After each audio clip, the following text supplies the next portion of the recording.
Hi again. That was a big topic yesterday. Congratulations for facing the problem of avoidance and showing up again for another day with me. Today I want to talk about what I think is the second biggest cause of avoidance, because the first one is the fact that people are just plain triggering. The cause of avoidance I'm talking about today, and since it's a cause, it also points the way to healing, and this one is a lack of boundaries.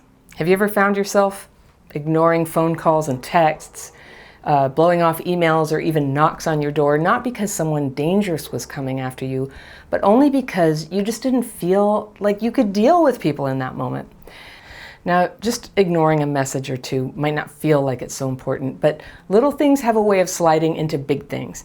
You ignore a call from a friend who's depressed and lie about it and say you never got the message, but really you didn't have the emotional bandwidth to support them and you didn't know how to tell them. Or you leave a holiday gathering right in the middle of it because an aunt or somebody who's going to ask you why you're not married yet just arrived and you don't know how to politely shut down that line of questioning. These are examples of a failure not of other people, but of your own boundaries. When you do that, you take yourself out of connection and fun because you don't know how to say to your depressed friend, "I'm sorry, I wish I could help you right now, but I can't." Or with your nosy aunt, "Oh, thank you, Aunt Rosie, for your concern about me. How are you?" Now, for people with CPTSD, the failure of boundaries creates little ruptures in a connected life. And if it isn't healed, the little rupture can spread into years or a lifetime even of avoidance. And that's how we run the risk of creating our core greatest fear of ending up alone. Do you ever do these things?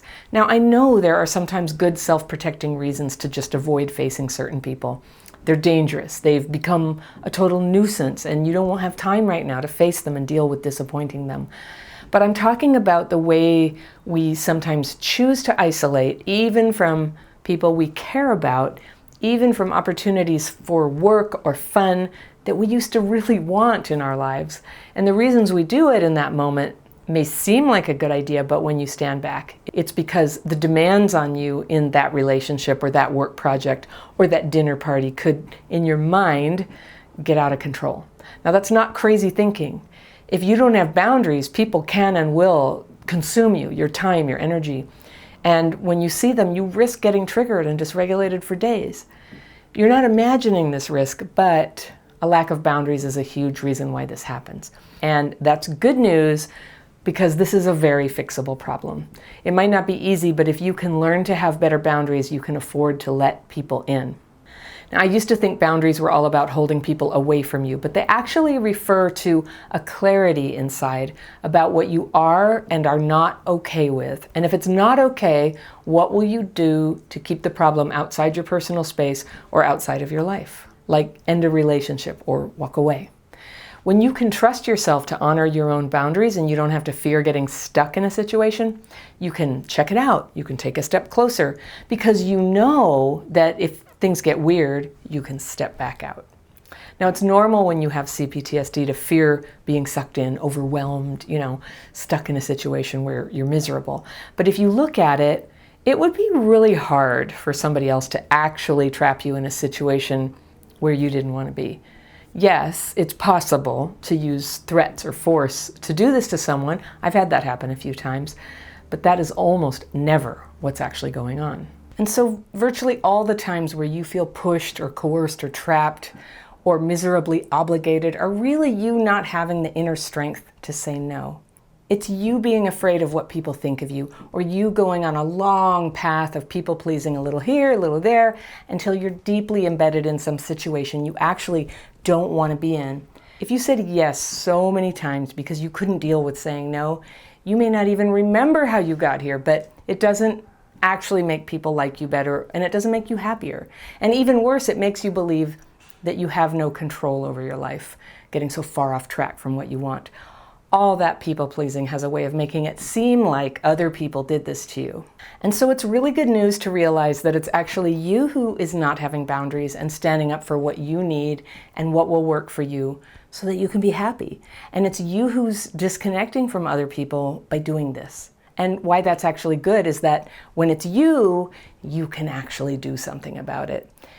It seems like saying no to people would disconnect you, but when you say no, not through ignoring people's requests and outreach, but through responding with a real communicated no, it frees you to stay connected.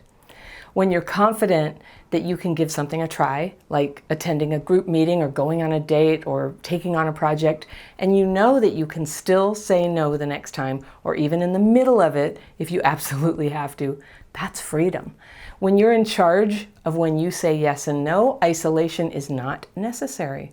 If it's solitude you want, you can have some and take it gracefully, because some alone time is healthy and necessary, but you don't have to avoid people altogether. It's okay to say no. It's called boundaries, and people respect you for having boundaries. We all prefer to connect with people who take care of themselves, who are not secretly resentful that they've said yes to us.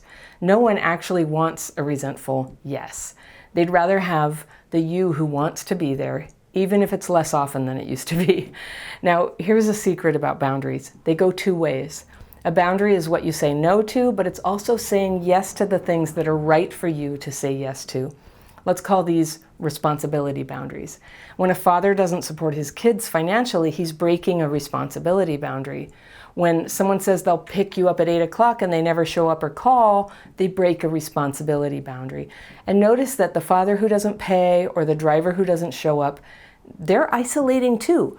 We can isolate by avoiding saying no, and we can isolate by avoiding saying yes. So childhood PTSD can really do a number on us in our capacity to say yes and no at the right times. But that discernment begins to heal when we take positive steps towards healing and get out of the shadows of isolation. So recovery means learning this discernment.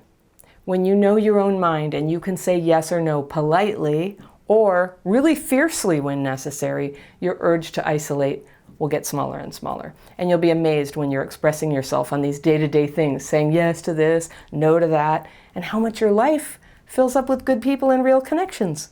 So in today's worksheet, I'll be asking you to take a look at your boundaries where instead of saying no or yes, you've been avoiding people. So have a look at that, and I will see you tomorrow.